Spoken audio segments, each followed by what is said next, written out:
हर साल जब जनवरी का तीसरा हफ्ता आता है ना, तो एक अजीब सा और बहुत ही हैरान करने वाला ट्रेंड देखने को मिलता है। हाँ, वो 80% वाला आंकड़ा, मतलब वो सच में डराने वाला है। बिल्कुल, लगभग 80% लोगों के जो नए साल के रिजोल्यूशंस होते हैं, जिन्हें उन्होंने बहुत उत्साह के साथ लिया था, वो बस टूटकर बिखर जाते हैं। इंसान असल में बदलाव तो चाहता है, एक बेहतर जीवन चाहता है, लेकिन ऐसा लगता है कि उसका अपना ही दिमाग उसे रोक रहा है। सही बात है।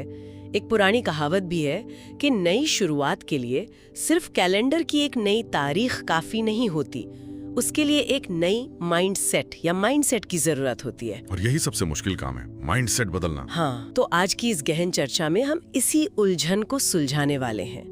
हमारी आज की ये चर्चा बुक शेल्फ टॉक नाम के चैनल द्वारा तैयार किए गए एक बेहद शानदार और प्रैक्टिकल सारांश पर आधारित है। और ये सारांश माइकल हयात की मशहूर किताब योर बेस्ट ईयर एवर के इर्द गिर्द घूमता है। बिल्कुल, इस चर्चा का मिशन सिर्फ किताबी ज्ञान बांटना नहीं है, बल्कि उस रोड मैप को समझना है जो पुरानी असफलताओं के मलबे को हटाकर एक बेहतरीन भविष्य को डिजाइन करने की मतलब एक वैज्ञानिक प्रक्रिया समझाता है। हाँ, एक ऐसा रोड मैप जो असल में काम करता है। तो चलिए इस बात से शुरुआत करते हैं कि बदलाव की राह में सबसे पहली रुकावट आखिर क्या होती है। मुझे लगता है कि ये रुकावट बाहर नहीं होती। बिल्कुल नहीं। बदलाव की राह में सबसे बड़ी रुकावट बाहर की दुनिया में नहीं, बल्कि इंसान के अपने ही दिमाग में होती है। वो लिमिटिंग बिलीफ्स। हाँ, हयात की किताब इस कॉन्सेप्ट को सीमित करने वाली मान्यताएं या लिमिटिंग बिलीफ्स कहती है। अगर इसे थोड़ा मनोवैज्ञानिक नजरिए से देखा जाए ना, तो इंसान का दिमाग स्वाभाविक रूप से ऊर्जा बचाने के लिए डिजाइन किया गया है। अच्छा, मतलब एक तरह का सर्वाइवल मोड। एकदम सही। खतरे से बचने के लिए जब भी कोई इंसान कुछ नया या चुनौतीपूर्ण करने की सोचता है, तो दिमाग तुरंत सुरक्षात्मक मोड में चला जाता है। और फिर वो बहाने बनाने लगता है। हाँ, वो ऐसे विचार पैदा करता है जैसे मेरे पास तो इस काम के लिए समय ही नहीं है, या मैं इसके लिए बहुत बूढ़ा हो चुका हूँ, या फिर ये मेरे बस की बात नहीं है। अरे, ये तो हर कोई सोचता है कभी ना कभी। बिल्कुल। और ये मान्यताएं असल में कोई सच्चाई नहीं होती, ये बस दिमाग द्वारा बनाए गए शॉर्टकट होते हैं, ताकि इंसान को असफलता के दर्द से या नई मेहनत करने से बचाया जा सके। ये बहुत ही दिलचस्प पहलू है कि दिमाग खुद ही एक अदृश्य दायरा बना लेता है। बुक शेल्फ टॉक के सारांश में एक बहुत ही प्रभावशाली लाइन थी कि संभावनाओं की सीमा वही है जो हम खुद तय करते हैं। हाँ, वो बहुत गहरी बात है। अगर कोई इंसान ये मान ले कि कोई काम नामुमकिन है, तो उसका दिमाग रास्ते ढूंढना ही बंद कर देता है। बिल्कुल, और यहीं पर स्रोत सामग्री में विजुअलाइजेशन की तकनीक का जिक्र आता है। अक्सर लोग विजुअलाइजेशन को किसी जादू की तरह देखते हैं, है ना, कि बस आंख बंद करके कुछ सोचो और वो मिल जाएगा, जो कि पूरी तरह से गलतफहमी है। वही तो इसके पीछे का असल तंत्र क्या है? ये हमारे उन लिमिटिंग बिलीव्स को कैसे तोड़ता है? देखिए, विजुअलाइजेशन कोई रहस्यमयी या जादुई प्रक्रिया नहीं है। ये पूरी तरह से न्यूरोलॉजी पे आधारित है।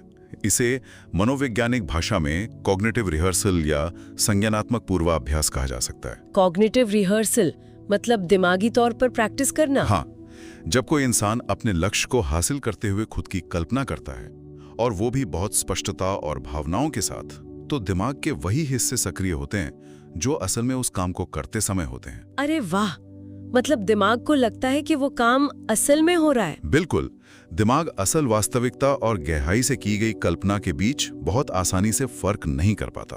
तो इसका असर क्या होता है? इसका असर ये होता है कि लगातार विजुअलाइजेशन करने से दिमाग में नए न्यूरल पाथवे बनने लगते हैं। ये दिमाग को ये विश्वास दिलाने का एक तरीका है कि ये काम न केवल संभव है, बल्कि सुरक्षित भी है। अच्छा, तो वो जो डर का दायरा है वो धीरे धीरे टूटने लगता है। हाँ, और फिर इंसान नए अवसरों को पहचानने के लिए ज्यादा सजग हो जाता है। तो पुरानी सोच को बदलने का काम विजुअलाइजेशन से शुरू होता है, लेकिन पुरानी सोच के साथ साथ एक और भारी चीज होती है, अतीत का बोझ। ओहो, वो तो सबसे भारी होता है। हाँ, स्रोत सामग्री इस बात पर बहुत जोर देती है कि भविष्य की ओर कदम बढ़ाने से पहले अतीत को पूरा करना या उसे शांति बनाना बहुत जरूरी है। बिल्कुल, लोग अपनी पुरानी गलतियों और पछतावे को एक अदृश्य बैग में भरकर अपने कंधों पर ढोते रहते हैं। इसे अगर मैं एक उदाहरण से समझाऊं ना, तो अतीत का बोझ लेकर आगे बढ़ने की कोशिश करना हैंड ब्रेक लगाकर गाड़ी चलाने जैसा है। अरे, ये बहुत ही सटीक एनालॉजी है ना? मतलब एक्सेलरेटर पूरी ताकत से दबाया जा रहा है, इंजन शोर कर रहा है ऊर्जा पूरी तरह नष्ट हो रही है, लेकिन गाड़ी अपनी पूरी गति से आगे बढ़ ही नहीं पा रही है। और उस हैंड ब्रेक को नीचे करने का एकमात्र तरीका उस अतीत का सामना करना है, जो ज्यादातर लोग करना नहीं चाहते। हाँ, ज्यादातर लोग अपनी पुरानी असफलताओं से या तो भागते हैं या उन्हें पूरी तरह से नकारने की कोशिश करते हैं। एक तरह का डिनायल। बिल्कुल। लेकिन मनोवैज्ञानिक रूप से जिस चीज को नकारा जाता है ना, वो अवचेतन मन में और भी गहरी जड़ें जमा लेती है। हयात का तर्क है कि जो बीत गया उसे पूरी ईमानदारी के साथ स्वीकार करना चाहिए। स्वीकार करना और माफ करना भी। हाँ, दूसरों को, और सबसे जरूरी बात, खुद को माफ करना बहुत आवश्यक है। नाराजगी या किसी के प्रति गुस्सा एक बहुत भारी भावनात्मक टैक्स है। भावनात्मक टैक्स ये बहुत अच्छा शब्द है। हाँ, ये इंसान की उस ऊर्जा को सोख लेता है जिसे वो अपने भविष्य के निर्माण में लगा सकता था। इसके लिए स्रोत में एक अभ्यास भी सुझाया गया है। वो आभार वाला अभ्यास? हाँ, शांत बैठकर बीते साल की घटनाओं का विश्लेषण करना और उन अनुभवों से जो भी सीखा उसके लिए आभार या ग्रैटिट्यूड व्यक्त करना। यहाँ इस आभार वाले बिंदु पर ना मेरे मन में एक स्वाभाविक सी शंका पैदा होती है। बताइए, क्या शंका है? देखिए, जब जीवन सामान्य चल रहा हो तब आभार व्यक्त करना बहुत आसान है। लेकिन मान लीजिए कोई इंसान किसी बहुत गहरे दर्द से गुजर रहा है। कोई बड़ा ट्रॉमा। हाँ, किसी का बहुत बड़ा व्यापारिक नुकसान हुआ है, या किसी ने अपना कोई बहुत करीबी खो दिया है, या कोई सपना पूरी तरह टूट गया है। उस भारी विफलता और दर्द के बीच बैठकर आभार व्यक्त करने की बात कहना, क्या ये सिर्फ एक खोखली सकारात्मकता या टॉक्सिक पॉजिटिविटी नहीं लगती? ये बहुत ही वाजिब सवाल है। मतलब इंसान उस गहरे दर्द में आभार कैसे और क्यों ढूंढे? देखिए, जब दर्द बहुत ताजा और गहरा होता है तो आभार व्यक्त करने की बात निश्चित रूप से अव्यावहारिक लग सकती है। लेकिन यहाँ आभार का मतलब उस विफलता के दर्द को झुठलाना नहीं है। अच्छा, तो उसे नजरअंदाज नहीं करना? बिल्कुल नहीं। ये कहना कि मुझे बहुत खुशी है कि ये बुरा हादसा हुआ, ये टॉक्सिक पॉजिटिविटी होगी। वास्तविक आभार का मतलब है उस दर्द के भीतर छिपी हुई सीख को ढूंढना। सीख ढूंढना। जब कोई व्यक्ति कहता है कि मैं इस हार के लिए नहीं, बल्कि इस हार ने मुझे जो नया नजरिया और मानसिक मजबूती दी है उसके लिए आभारी हूं, तो वो असल में अपने दिमाग की कार्यप्रणाली को बदल रहा होता है। न्यूरोलॉजी के स्तर पर? हाँ, न्यूरोलॉजी के अनुसार जब इंसान दर्द में होता है तो उसका दिमाग अमिगडाला से संचालित होता है। ये दिमाग का वो हिस्सा है जो डर और खतरे का केंद्र है, जो फाइट या फ्लाइट रिस्पॉन्स देता है। बिल्कुल। लेकिन जब वही इंसान जानबूझकर उस स्थिति में कोई सीख ढूंढता है और उसके प्रति आभार महसूस करता है तो दिमाग का नियंत्रण प्रीफ्रंटल कॉर्टेक्स के पास चला जाता है, जो कि तर्क और समझ का केंद्र है। एकदम सही। ये प्रक्रिया इंसान को पीड़ित या विक्टिम की मानसिकता से निकालकर सीखने वाले की मानसिकता में ले आती है। ये दर्द से बाहर आने का एक बहुत ही वैज्ञानिक उपकरण है। अरे वाह, ये स्पष्टीकरण इस पूरी अवधारणा को एक नई गहराई देता है। मतलब अतीत का हैंडब्रेक हटाना केवल एक दार्शनिक विचार नहीं है, बल्कि एक जैविक आवश्यकता है। हाँ, साइंस है इसके पीछे। तो चलिए, अब जब अतीत साफ हो गया है तो उस खाली जगह को किस चीज से भरा जाए, यहीं पर बात आती है दिशा तय करने की, यानी भविष्य का खाका बनाने की। बिल्कुल। हम सभी जानते हैं कि लक्ष्य विशिष्ट या स्पेसिफिक होने चाहिए और मापने योग्य यानी मेजरेबल होने चाहिए। वो स्मार्ट गोल्स वाला कॉन्सेप्ट। हाँ, ये कोई नई बात तो नहीं है। फिर भी ये जानते हुए भी कि लक्ष्य स्पष्ट होने चाहिए, लोग अक्सर बहुत ही अस्पष्ट और सामान्य लक्ष्य ही क्यों बनाते हैं? जैसे मुझे इस साल वजन कम करना है, या मुझे बस ज्यादा पैसे कमाने हैं। क्या इसके पीछे भी कोई मनोवैज्ञानिक डर छिपा होता है? बहुत बड़ा डर छिपा होता है। इसके पीछे विफलता का एक बहुत ही गहरा और छिपा हुआ डर होता है। अच्छा, वो कैसे? जब कोई व्यक्ति एक अस्पष्ट लक्ष्य बनाता है ना, जैसे मुझे स्वस्थ होना है, तो वो असल में खुद को एक सुरक्षित जगह दे रहा होता है, क्योंकि उसे नापा नहीं जा सकता। बिल्कुल। चूंकि लक्ष्य मापने योग्य में ही है, इसलिए वो तकनीकी रूप से कभी पूरी तरह असफल नहीं हो सकता। वो खुद को धोखा दे सकता है कि वो कोशिश कर रहा है। अरे, ये तो बहुत गहरी बात है। लेकिन जब वही व्यक्ति ये लक्ष्य बनाता है कि मुझे अगले 3 महीनों तक रोजाना सुबह 30 मिनट योग करना है, तो उसने छिपने की सारी जगह खत्म कर दी। हाँ, क्योंकि अब ये मापा जा सकता है। अगर किसी दिन योग नहीं किया तो विफलता एकदम स्पष्ट रूप से सामने होगी। लोग इसी स्पष्ट विफलता के डर से बचने के लिए सामान्य लक्ष्य बनाते हैं, लेकिन हयात का सारांश ये स्पष्ट करता है कि बिना विशिष्टता के दिमाग को ये पता ही नहीं चलता कि उसे अपनी ऊर्जा को कहाँ केंद्रित करना है। इसका मतलब है कि स्पष्ट लक्ष्य बनाना असल में खुद को जवाबदेह बनाने का एक बहुत ही साहसिक कदम है। हाँ, अकाउंटेबल बनाना। लेकिन केवल एक नक्शा और एक स्पष्ट मंजिल तय कर लेना ही तो काफी नहीं होता ना। यात्रा पूरी करने के लिए गाड़ी में ईंधन भी चाहिए। और वो ईंधन क्या है? स्रोत सामग्री के अनुसार वो ईंधन है लक्ष्य के पीछे का कारण, मतलब आपका क्यों या द व्हाई। बहुत जरूरी है। अगर लक्ष्य ये है कि रोज सुबह 30 मिनट योग करना है, तो ये जानना बहुत जरूरी है कि ऐसा क्यों करना है। बिल्कुल, लक्ष्य के पीछे का ये जो क्यों है ना, यही वो चीज है जो इंसान की आंतरिक प्रेरणा या इंट्रिंसिक मोटिवेशन को जगाती है। बाहरी प्रेरणा नहीं। नहीं, जब तक क्यों बहुत गहरा और भावनात्मक रूप से जुड़ा हुआ नहीं होता, तब तक इंसान बाहरी प्रेरणा पर निर्भर रहता है। और हम सब जानते हैं कि बाहरी प्रेरणा बहुत जल्दी खत्म हो जाती है। हाँ, वो टिकती नहीं है। अगर कोई सिर्फ इसलिए स्वस्थ होना चाहता है क्योंकि ये अच्छा दिखता है, तो एक कमजोर क्यों है। लेकिन अगर उसका क्यों ये है कि वो अपने बच्चों के साथ दौड़ना खेलना चाहता है या बुढ़ापे में किसी पर निर्भर नहीं रहना चाहता, तो ये एक बहुत मजबूत कारण है। मैं इस बात को एक बहुत ही दिलचस्प तरीके से देखती हूँ। बताइए। नए साल के पहले दिन का जो भारी उत्साह होता है ना, वो एक शुगर रश की तरह होता है। शुगर रश, हाँ, मीठा खाने के बाद वाली एनर्जी। बिल्कुल, अचानक से बहुत ऊर्जा आती है। इंसान 2 दिन खूब जिम जाता है, लेकिन तीसरे दिन वो पूरी तरह थक कर बैठ जाता है, क्रैश हो जाता है एकदम। हाँ, इसके विपरीत जो ये मजबूत क्यों है ना, वो एक कॉम्प्लेक्स कार्ब की तरह है। अरे वाह। ये शरीर में धीरे धीरे घुलता है और लंबी यात्रा के दौरान बिना थके लगातार और स्थिर ऊर्जा देता रहता है। ये तो इस जटिल अवधारणा को समझने के लिए बहुत ही बेहतरीन एनालॉजी है। उत्साह शुरुआत तो करवा सकता है, लेकिन यात्रा पूरी करने के लिए उस कॉम्प्लेक्स कार्ब रूपी गहरे कारण की ही आवश्यकता होती है।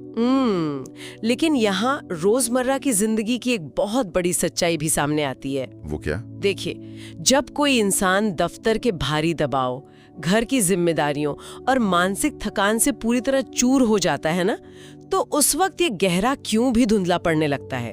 ये बात तो है, इंसान भूलने लगता है। हाँ, तो ऐसे में ये कैसे सुनिश्चित किया जाए कि वो क्यों हमेशा आंखों के सामने बना रहे। इसी व्यावहारिक चुनौती से निपटने के लिए स्रोत सामग्री में विजन बोर्ड और डायरी जर्नलिंग का सुझाव दिया गया है। विजन बोर्ड, कुछ लोगों को ये थोड़ा बचकाना लगता है।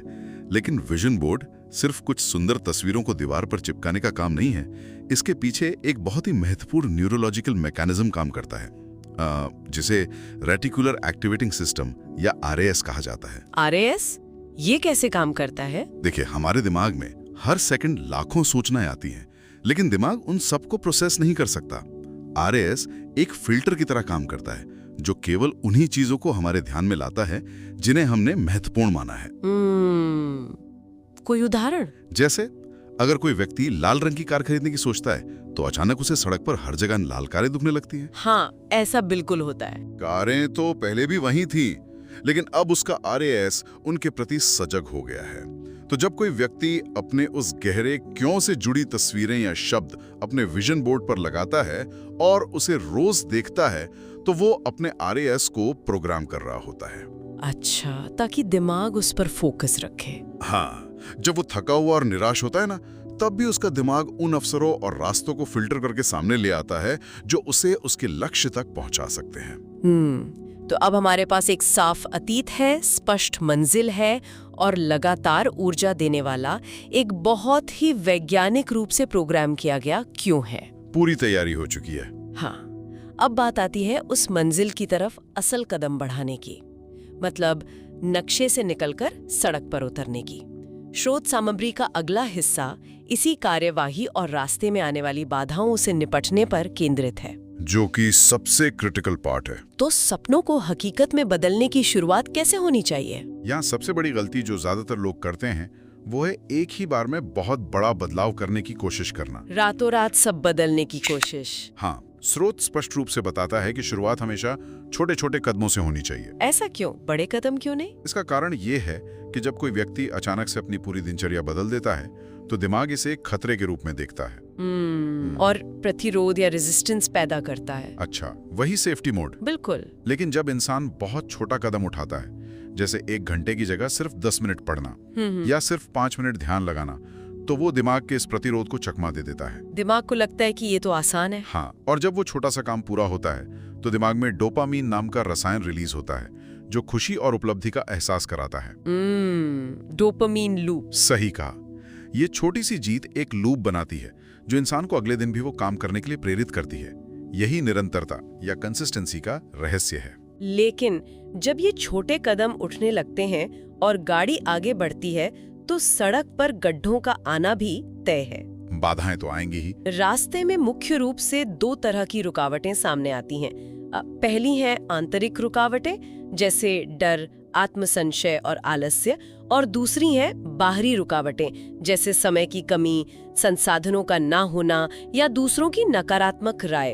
आंतरिक रुकावटों के मामले में इंसान को यह समझना होता है कि डर कोई भौतिक दीवार नहीं है। तो वो क्या है?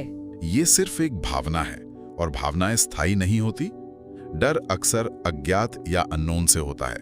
हर बार जब कोई व्यक्ति डर के बावजूद एक छोटा सा कदम आगे बढ़ाता है तो वो अज्ञात थोड़ा कम हो जाता है और डर कमजोर पड़ने लगता है। बिल्कुल।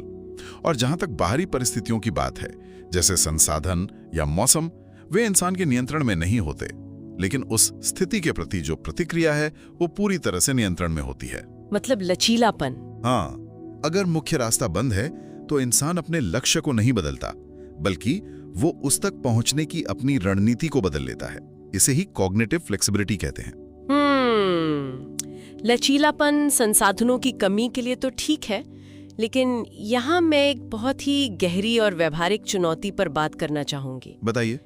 मान लीजिए कि बाहरी रुकावट सिर्फ समय या पैसे की नहीं है, बल्कि आसपास के इंसानों की है। ये मुश्किल होता है जब किसी व्यक्ति के अपने ही परिवार वाले, उसके बहुत करीबी दोस्त या सहकर्मी लगातार ये कह रहे हो कि ये तुम्हारे बस का नहीं है या तुम अपना समय बर्बाद कर रहे हो। हाँ, टॉक्सिक माहौल। ऐसी लगातार और करीबी लोगों से मिलने वाली गहरी नकारात्मकता के सामने क्या सिर्फ लचीलापन ही काफी है? इंसान ऐसे जहरीले माहौल में खुद को कैसे बचाए? मैं मानता हूँ कि ये शायद किसी भी विकास की यात्रा का सबसे कठिन और दर्दनाक हिस्सा होता है, जब अपने ही लोग आपके खिलाफ खड़े हों। तो इसमें क्या करना चाहिए? इस स्थिति को संभालने के लिए संज्ञानात्मक रीफ्रेमिंग की आवश्यकता होती है। जब कोई करीबी व्यक्ति कहता है कि ये काम नहीं हो सकता, तो वो असल में आपकी क्षमता के बारे में बात नहीं कर रहा होता। तो वो किसकी बात कर रहा है? वो अपनी खुद की सीमाओं, अपने खुद के डरों और अपनी असफलताओं को आपके ऊपर थोप रहा होता है। अरे ये तो बहुत बड़ा शिफ्ट है सोच में, है ना? बाहरी राय कभी भी किसी इंसान की वास्तविकता को निर्धारित नहीं कर सकती। जब ऐसी नकारात्मकता सामने आती है तो उसे एक दीवार के रूप में देखने के बजाय जिम में इस्तेमाल होने वाले रेजिस्टेंस बैंड के रूप में देखा जाना चाहिए। रेजिस्टेंस बैंड, वो कैसे? देखिए, रेजिस्टेंस बैंड आपको पीछे खींचता है, लेकिन उसी घर्षण और उसी खिंचाव के खिलाफ काम करने से आपकी मांसपेशियां और अधिक मजबूत होती हैं। मैं समझ रही हूँ। उसी तरह दूसरों का संशय और उनकी नकारात्मक बातें उस घर्षण का काम करती हैं जो इंसान की मानसिक और मनोवैज्ञानिक मांसपेशियों को फौलादी बना देती हैं। मतलब चुनौती इंसान को तोड़ती नहीं है, बल्कि वो उसे और मजबूत बनाती है। दूसरों की राय उनकी अपनी सीमाएं हैं, हमारी नहीं। ये विचार अपने आप में बहुत ही मुक्त करने वाला है। बिल्कुल, ये आजादी देता है। अब इन आंतरिक और बाहरी बाधाओं से लड़ते हुए, गिरते संभलते हुए जब कोई इंसान आखिरकार उस मंजिल तक पहुंच ही जाता है जो उसने कई महीने या साल पहले तय की थी, तो क्या होता है? ये बहुत ही दिलचस्प सवाल है। क्या कहानी वहीं खत्म हो जाती है? स्रोत के अंतिम हिस्से के अनुसार एक बहुत बड़ा मनोवैज्ञानिक जाल सफलता मिलने के ठीक बाद बिछा होता है। हाँ बिल्कुल, और इस जाल को मनोविज्ञान में अराइवल फैलेसी या पहुंचने की भ्रांति कहा जाता है। अराइवल फैलेसी, ये क्या होता है? ये वो भ्रम है जिसमें इंसान सोचता है कि एक बार जब मैं इस लक्ष्य को पा लूंगा तो मेरी सारी परेशानियां खत्म हो जाएंगी और मैं हमेशा के लिए खुश रहूंगा, जो कि सच नहीं होता। बिल्कुल नहीं। जब वो व्यक्ति उस लक्ष्य को हासिल कर लेता है तो कुछ दिनों की खुशी के बाद एक अजीब सा खालीपन महसूस होने लगता है। हयात का सारांश इस बात पर बहुत जोर देता है कि सफलता कोई अंतिम मंजिल नहीं है। तो फिर क्या है? ये केवल यात्रा में आने वाला एक मील का पत्थर है। सबसे बड़ा खतरा असफलता नहीं है, बल्कि सफलता के बाद आने वाली संतुष्टि और आराम तलबी है। जिसे कंप्लेसेंसी कहते हैं। जब इंसान सोचना बंद कर देता है कि अब आगे क्या। हाँ, और तब उसका विकास वहीं रुक जाता है। इसे कुछ इस तरह से देखा जा सकता है कि सफलता किसी अलमारी में सजाकर रखने वाली कोई चमचमाटी ट्रॉफी नहीं है जिसे बस दूर से देखा जाए। तो क्या है? बल्कि सफलता एक नए और बहुत बड़े कमरे में खुलने वाला दरवाजा है। जब कोई इंसान एक पहाड़ की चोटी पर पहुंचता है तो यात्रा खत्म नहीं होती है। बिल्कुल सही।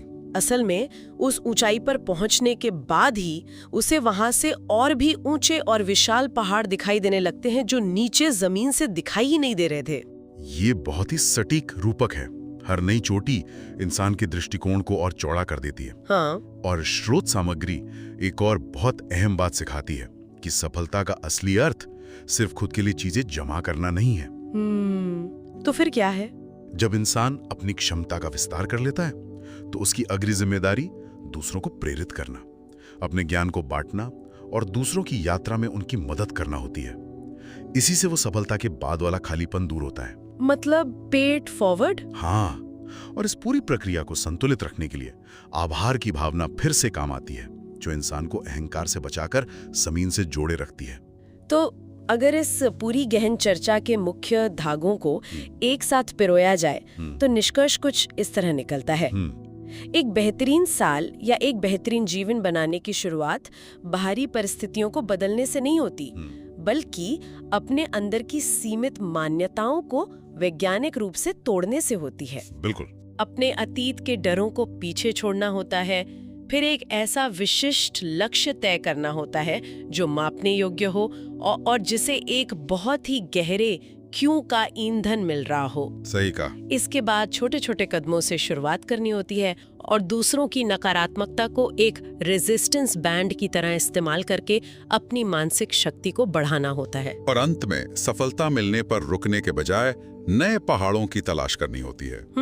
ये माइकल हयात की किताब का वो शक्तिशाली ढांचा है जो केवल एक साल को नहीं बल्कि जीवन जीने के पूरे तरीके को बदल सकता है। बिल्कुल, ये एक लाइफ लॉन्ग प्रोसेस है। अब इस पूरी लंबी और विचारोत्तेजक चर्चा के बाद एक ऐसा गहरा सवाल जहन में उभर कर आता है जिस पर हर किसी को विचार करना चाहिए। वो क्या है? देखिए, आज हमने लक्ष्यों तक पहुंचने की पूरी प्रक्रिया और मनोविज्ञान को समझा, लेकिन एक विचार ये भी है, क्या ऐसा हो सकता है कि सफलता की इस लंबी और संघर्षपूर्ण यात्रा के दौरान अपने डरों से लड़ते हुए, गिरकर दोबारा उठते हुए और दूसरों की नकारात्मकता को सहते हुए एक इंसान अंदर से इतना अधिक बदल जाए, उसकी सोच इतनी परिपक्व हो जाए कि जब वो असल में अपनी उस तय की हुई मंजिल पर पहुंचे तो उसे लगे कि अब वो लक्ष्य उतना मायने ही नहीं रखता। ये तो मतलब क्या हमारे लक्ष्य सच में हमारी अंतिम मंजिल होते हैं या वे सिर्फ हमें उस बेहतरीन इंसान में ढालने का एक बहाना होते हैं जो हम इस प्रक्रिया के दौरान बन जाते हैं? ये एक बेहद दार्शनिक और गहरा प्रश्न है।